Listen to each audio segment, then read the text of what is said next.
Date, 16th of December 2002. Recording by Dr. Professional Cryptozoologist. This is in regards to the latest item that has come into my possession. The subject today has been labelled as animate object. That is to say, what many would perceive to be a previously inanimate object given animation through some unknown means. The object in question is this keychain, or more specifically, what is on the far right-hand side of this picture. The description of the object is as follows: a small keychain accessory based on a Lego figure, more specifically, a figure of a stormtrooper from the popular Star Wars franchise.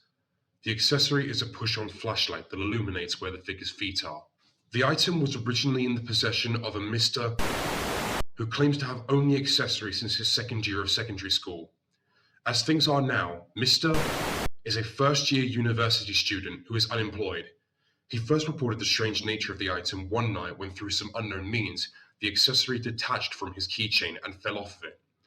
Due to how old he claims the chain was, combined with the metal the original chain was made of, it more than likely rusted and snapped. Mr. was out for the weekend with some friends when the chain snapped, and he supposedly dropped the accessory without realizing it, and didn't notice until he got his keys out to enter his apartment after the night was over. However, much to the owner's surprise, he awoke the next morning and found the missing accessory sitting on his bedroom drawers. Mr.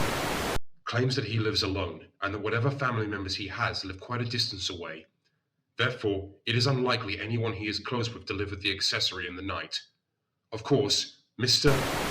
doesn't have any recollection of picking up the accessory and putting it there, as he did not have it in his possession when he arrived at the door. The second incident that caught the attention of the owner and myself was during a weekday. According to his own testimony, Mr. missed his morning alarm, and in a rush to leave the house, he accidentally forgot his keys. Through normal circumstances, this would mean that Mr. would not be able to re-enter his apartment. However, during his lesson today, Mr. stated that while his instructor was talking, he heard a small jangling noise and looked down towards his feet. By this point in time, he had bought a new chain for the accessory and reattached it to his keychain. What he saw when he looked under his table was the accessory standing upright, almost as if dragging along the rest of the keychain and the keys with it. The accessory is light and unbalanced and topples quite easily. Through normal circumstances, it would not be able to stand while supporting such a heavy keychain. Mr. claims that when he saw it, he immediately put it in his bag. The third reported incident was a product of the owner's own experimentation. After the first two incidents, Mr. had begun to become suspicious of his Lego figurine and decided to run an experiment. During the following week, he sorted through all of his stuff before he entered the classroom, and while he did, he unpurposefully detached the figurine to the keychain and left it on top of the lockers outside of his study room. 5 minutes after his lecture began, Mr. looked inside his bag, and the figurine had somehow found its way back in there. Furthermore, it was grabbing onto his keychain, almost as if trying to reattach itself to it. This was what prompted Mr. to contact me. The quote-unquote creature has been in my possession for the past 2 weeks. During that time, I have run some experiments on its nature and recorded my findings. The first observation I made is, despite not being a real Lego figurine itself, the accessory interacts with Lego objects and characters. I once placed a box of small Lego bricks with it in a room and left it there. When I returned, the subject had built a small building, which didn't look too dissimilar to my own place of study. I decided to experiment further and left it in other buildings with the same bricks. The specimen seems to build things based on its environment, and its structure changes depending on where it is. For example, I received permission to experiment in an office building, and while it was there, it built a coffee cup. Similarly, I brought it to a fire station, and it built a miniature fire truck. As for characters, I paired it with other real Lego figurines and observed its nature as it interacted with them. In what I found to be quite amusing, I once paired it with a small Lego figurine of Darth Vader, the villain of the Star Wars franchise. In response, the accessory gave the figurine a salute. The accessory is 3 times the size of the figurine, so it was like watching a French military soldier saluting Napoleon Bonaparte. My second observation of the specimen was testing its mobility. Mr. never claimed to see the object move, so initially I suspected that it only moved when I wasn't looking. This has ended up being half true. It didn't move when I looked at it simply because it was shy of me. However, once it grew accustomed to my presence, it began to statically walk around as it pleased, interacting with the things in my workspace. One other thing I noticed is that the specimen seems to have poor vision. It doesn't have eyes under the visor, and it seems to need light in order to see. When I put the creature in mood lighting, it couldn't quite make heads or tails of its surroundings.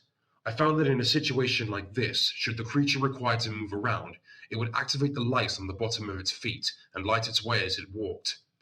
The flashlight, as seen in this image, is turned on through a button, and the button must be held down to keep the lights on. However, the subject seems to be able to illuminate its light all on its own, without the need to press the button. My third and final main observation is that during its time in my office, I noticed the creature would try and climb its way out of the windows or sneak through cracks in the door, almost as if trying to escape me before I caught it. This concerned me, but one day I got curious and I decided to let the creature leave, secretly tailing it. I was surprised to find that as I followed the creature, I eventually arrived at the apartment of Mr. the original owner of the accessory. It was early in the morning and I awoke him from his rest when I entered the door, but I explained it was related to the research of his item. When we got into his apartment, the subject found Mr. keychain and tried to reattach itself to it. I concluded that the creature had a desire to reattach itself to the keychain so that it would never lose it. With his permission, I took Mr. keychain back to my lab, leaving behind the keys he needed to get in and out of his apartment and locker. It seems that whoever is in ownership of the keychain, the subject believes they are also in ownership of it. Once I put the keychain in my lab, its attempts at trying to escape halted entirely. My report concludes with the following facts. The subject is abnormal, and I will eventually be passing it and its keychain to the Foundation. However, my studies have also concluded that the subject is not inherently dangerous in any way. The most damage it can cause a person is by building a structure out of Lego which someone with bare feet may accidentally step on. That, and also by shining its light into people's eyes, but the subject itself will not do that intentionally.